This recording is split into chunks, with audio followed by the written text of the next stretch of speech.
Un istante, un testimone che attonito vede l'autobus precipitare dal cavalcavia Rizzardi e chiama il 118. Erano le 18:38 di mercoledì sera. Un istante dopo il pullman prendeva fuoco senza lasciare scampo a 21 dei 44 passeggeri della navetta tra Venezia e il campeggio Gu di Marghera.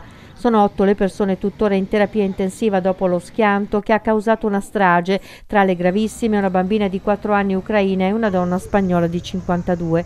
Da quel momento decine di ambulanze, sanitari, vigili del fuoco assieme agli soccorso si sono riversati sul luogo della tragedia, dove alcune persone del vicino cantiere della Fincantieri hanno eroicamente sfidato il fuoco per aiutare ad estrarre dalle lamiere i feriti e le vittime.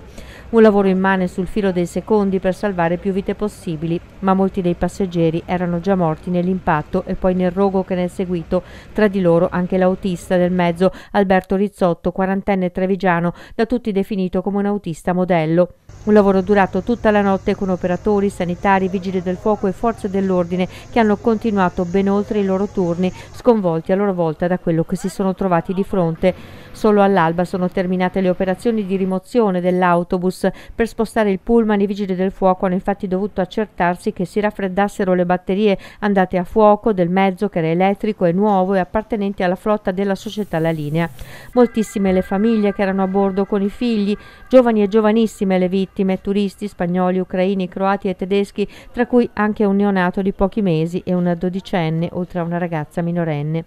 I 15 feriti sono stati trasferiti in tutti gli ospedali della regione, 4 in terapia intensiva ancora non sono stati identificati. 2 fratellini di 7 e 13 anni tedeschi ricoverati a Treviso hanno perso entrambi i genitori. La Regione Veneto ha proclamato 3 giorni di lutto e attivato all'ospedale All'Angelo un servizio di accoglienza e una sala dedicata per i parenti delle vittime.